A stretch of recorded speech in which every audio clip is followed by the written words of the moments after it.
ఆఖరికి వాక్యం విషయంలో కూడా వివేచన అవసరమే. ఎందుకంటే వాక్యాన్నే చూపించి మనల్ని దెబ్బగొట్టే అవకాశం ఉంది సైతాన్. తెలుసా మీకు? వాక్యాన్ని చూపించే అందులో యేసు ప్రభుని బురుడి కొట్టించిపోయాడు వాడు. జ్ఞానానికి ఆధారమైన వాడిని బురుడి కొట్టించిపోయాడంటే నువ్వు నేను ఎంత ఊహించండి. ఎట్లా? ఈ రాళ్లను రొట్టెలుగా చేసుకొని తిను అన్నాడు.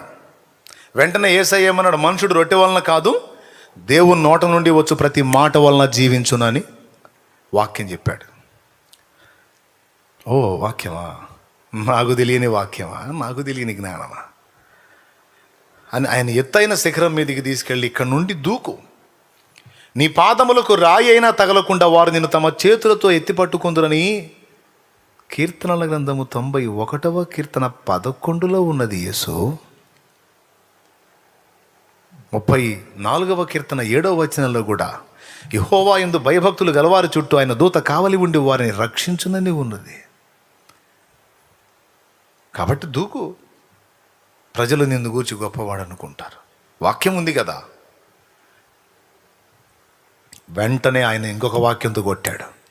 చూడండి, ఒక వాక్యాన్ని ఎత్తిపట్టి ఎవరైనా నిన్ను తప్పు త్రోవలోకి తీసుకెళ్ళడానికి ప్రయత్నిస్తే ఆ వాక్యాన్ని ఖండించే మిగతా వాక్యాలు ఏమైనా ఉన్నాయేమో వివేచించాలి. ఒక వ్యక్తి వాక్యాన్ని ఎత్తిపట్టి ఒక విషయాన్ని మాట్లాడినప్పుడు ఆ అంశాన్ని ఖండించేటువంటి వచనాలు ఏమైనా ఉన్నాయేమో ముందు చూసుకోవాలి. చూసుకున్న తర్వాత ఇక దాన్ని ఖండించే వచనాలు ఏవి కనబడకపోతే అప్పుడు ఆ వచనంతో మనం ఒబే అవ్వాలి. సేవ చేయాలనుకునే వాళ్ళకి ఇది ఖచ్చితంగా తెలిసి ఉండాలి. దేవుని పని చేయాలి, దేవుని కోసం బతకాలి, ఆత్మలను కట్టాలి. హలో మేడం, ఓ మేడం, స్తోత్రం చెప్పు చెప్పు చెప్పు చెప్పు. ఏంది? ఎవరు చెప్పరే? మీరు చెప్పండి పోనీ.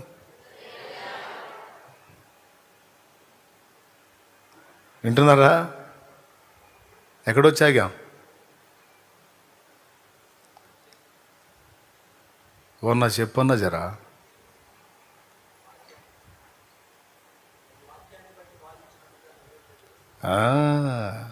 ఒక వాక్యాన్ని ఎత్తి మాట్లాడినప్పుడు దాన్ని ఖండించే వచనాలు ఇంకా ఏమైనా ఉన్నాయేమో చూసుకోవాలి. సాతాను ఏమన్నాడు? నిన్ను ఈ పైనుండి దూకు, నిన్ను తమ చేతుల మీద ఎత్తి పట్టుకుందురని రాయబడి ఉన్నది కదా. నిన్ను గూర్చి ఆయన తన దూతలకు ఆజ్ఞాపించింది, వారు నిన్ను తమ చేతులపై ఎత్తి పట్టుకుందరు, నీ పాదములకు రాయైనా తగలని ఉంది కదా, దూకు అన్నాడు. వెంటనే ఏమన్నాడు? ప్రభువైన దేవుని శోధింపవలదని మరొక చోట రాయబడి ఉన్నదన్నాడు. దూకమని నువ్వు చెబుతున్నావు అంటే ఏమంటున్నావు?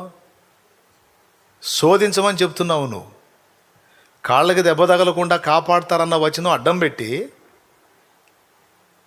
ఈ వచనాన్ని చూపించి శోధించమని చెప్తున్నావు. నువ్వు అంత మాత్రం అర్థం కాదనుకున్నావు ఇది నాకు. కాబట్టి నా కాళ్ళకి రాయి తగలకుండా ఎత్తుపట్టుకోవటం సంగతి అటుంచి ఈ పని చేయటం ద్వారా నేను ఆయన్ని శోధించిన వాడిని అవుతాను. అట్లా చేయకూడదు. నీ దేవుడైన ప్రభువును శోధింపవలదని మరి ఒక చోట వ్రాయబడి ఉన్నదన్నాడు. అంటే దీని అర్థం ఏంటో తెలుసా? ఒక విషయాన్ని గురించి ఒక వ్యక్తి మనతో మాట్లాడినప్పుడు లేఖనాల్లోంచి దాన్ని ఖండించేటువంటి వచనాలు ఇంకా లేఖనం అంతట్లో ఎక్కడన్నా ఉన్నాయేమో చూసుకొని ఆ తరువాతనే సదరు వ్యక్తి యొక్క వాక్యంతో మనం ఏకీభవించాలి. దాన్ని ఖండించే వచనాలు మనకి ఏదైనా కనబడితే ఖచ్చితంగా మనం వివేచించాలి. చెప్పిన వాడు ఎంత పరమభక్తుడైనా అతనికి ఎంత గొప్ప ఫాలోయింగ్ ఉన్నా, ఫాలోయింగ్ను బట్టో, పర్సనాలిటీని బట్టో, టాలెంట్ను బట్టో, సంఘం యొక్క గుంపును బట్టో ఒక వ్యక్తి యొక్క ఉపదేశం యొక్క నాణ్యతను అంచనా ఎప్పుడూ వేయకూడదు. ఎంతమందికి అర్థమవుతుందో ఏమో మరి. అర్థమవుతుందా? నిజంగా అర్థమైతే చేతులు ఎత్తండమ్మా. కొంతమంది చేతులు ఎత్తలు. అర్థం కాలేదా నాయన? అర్థమైందా? Thank you. అంచనా వేయకూడదు. వాక్యమే మనకి మెయిన్. ఏ విషయాన్ని కూర్చైనా సరే ఒక మాట వాళ్ళు అందించారు అంటే దాన్ని ఖండించే వచనాలు ఏమైనా ఉన్నాయేమో చూసుకొని ఆ తర్వాత మనం దాంతో ఏకీభవించాలి. ఖండించే వచనాలు ఉంటే పొరపాటును కూడా ఆ మాటలతో మనం ఏకీభవించకూడదు. ఈ వివేచన కోల్పోయి మనం అడుగులు వేస్తే ఖచ్చితంగా దెబ్బతింటాం. సో వాక్యంతో సహా మనల్ని దారి మళ్లించడానికి శత్రువు వాక్యాన్ని కూడా వాడగలడని మీకు తెలుసా? వాక్యాన్ని వక్రీకరిస్తారు. కడుపు జబ్బు నిమిత్తం కొంచెంగా ద్రాక్షరసం పుచ్చుకోమంటే ద్రాక్షరసాన్ని ఇంగ్లీష్లో ఏమంటారా? ఏం పుచ్చుకోమన్నాడు? కొంచెంగా ఏం పుచ్చుకోమన్నాడు? వైన్. అదేగా నేను బార్ షాప్లో తెచ్చుకొని తాగుతుంది. ఈ మధ్య కొంచెం కడుపులో ఇబ్బందిగా ఉంది, అందుకని కొంచెంగా ద్రాక్షరసం పుచ్చుకోమన్నాడు. నేను కూడా కొంచెంగా వైన్. అక్కడ చెప్పిన ద్రాక్షరసం వేరు, ఈడిపోయి తెచ్చుకునేది ఈ మద్యం వేరు. ద్రాక్ష రసం ఉంది, ద్రాక్ష రసము నుండి తీసిన ద్రాక్ష సారాయి కూడా ఉంది.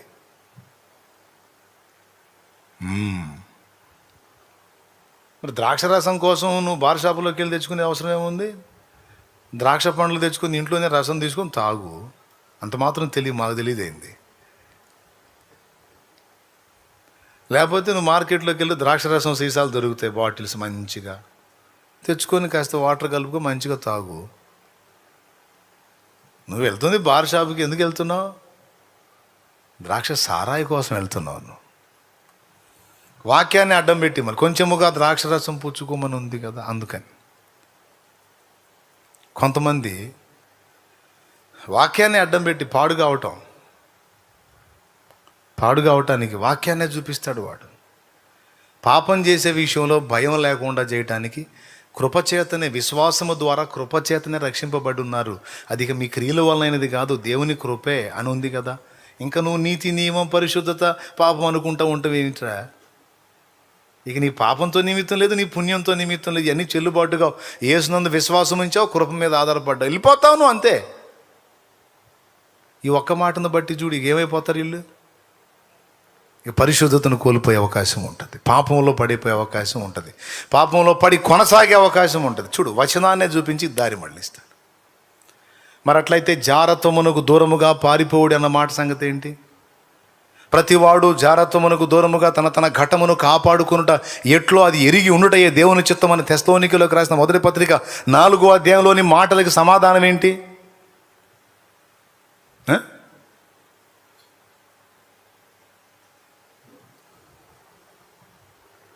మీరు దేవుని సేవకులైనందున పరిశుద్ధత కలుగుటయే మీకు ఫలం అన్న మాట సంగతి ఏంది? పరిశుద్ధత లేకుండా ఎవడు ప్రభువును చూడడన్న మాట సంగతి ఏంటి? నేను పరిశుద్ధుడనై ఉన్నలాగున మీరు పరిశుద్ధులై ఉండండి అన్న వచన సంగతి ఏంటి?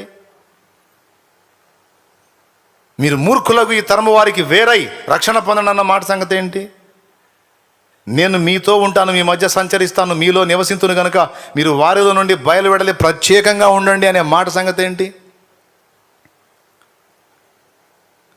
సహోదరుడు అనబడిన వారిలో జారుడైనను త్రాగుబోతైన ఉన్నాడు, అట్టి వానితో సాంగత్యం చేయవద్దని నేను మీతో చెప్తున్నానన్న పౌలు మాట సంగతి ఏమిటి? పౌలు మహనీయుని మాట సంగతి ఏంటి?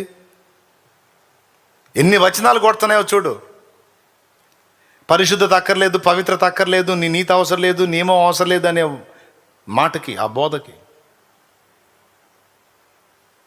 విశ్వాసము చేత, కృపచేత రక్షింపబడ్డాము, తెలుసు అది. అలాగని మనకు పరిశుద్ధత అవసరం లేదా? పవిత్రత అవసరం లేదా? నీతి ప్రవర్తన అవసరం లేదా? సత్క్రియలు అవసరం లేదా? దుర్భాష మాట్లాడితేనే ఆత్మ దుఃఖపడతాడంటే మరి దేహంతో వెళ్ళి వ్యభిచారం చేస్తే ఇంకెట్టు ఊరుకుంటాడు? నోరు జారి మాట జారితేనే పరిశుద్ధాత్మ దుఃఖపడే పరిస్థితి అయితే, ఏకంగా ఈ శరీరం దేవుని మహిమపరచాల్సిన శరీరం, మీరు విలువ పెట్టి కొనబడిన వారు, మీరు మీ సొత్తు కారు, మీరు విలువ పెట్టి కొనబడిన వారు.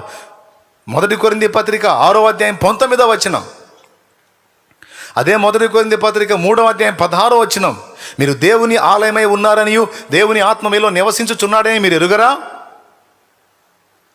1 కొరింథీ పత్రిక 6:19. మీ దేహము దేవుని వల్ల మీకు అనుగ్రహింపబడి మీలోనున్న పరిశుద్ధాత్మక ఆలయమై ఉన్నదని మీరు ఎరుగరా? మీరు మీ సొత్తు కారు, విలువ పెట్టి కొనబడిన వారు కనుక మీ దేహములతో దేవుని మహిమపరచండి. ఎందుకు? మీలో పరిశుద్ధాత్మ నివాసం ఉంటున్నాడు. మీరు దేవుని అవయవమై ఉన్నారు. దేవుని శరీరంలో ఒక అవయవమై ఉన్నారు. ఈ అవయవాన్ని తీసుకెళ్ళి వేసే అవయవానికి మారుస్తారా? వేసే అవయవంగా చేస్తారా? చూడు ఎన్ని వచనాలు ఉన్నాయో. ఒక వచనం చూపించి విచ్చలవిడిగా పాపం చేయడానికి రేపుతాడు సైతాను. దాన్ని ఖండించి అనేక వచనాలు బైబిల్లో ఉన్నాయి. ఇక్కడ బ్యాలెన్స్ అవసరం, వివేచన అవసరం. లేకపోతే భయంకరంగా పాపంలో నెట్టబడతాం.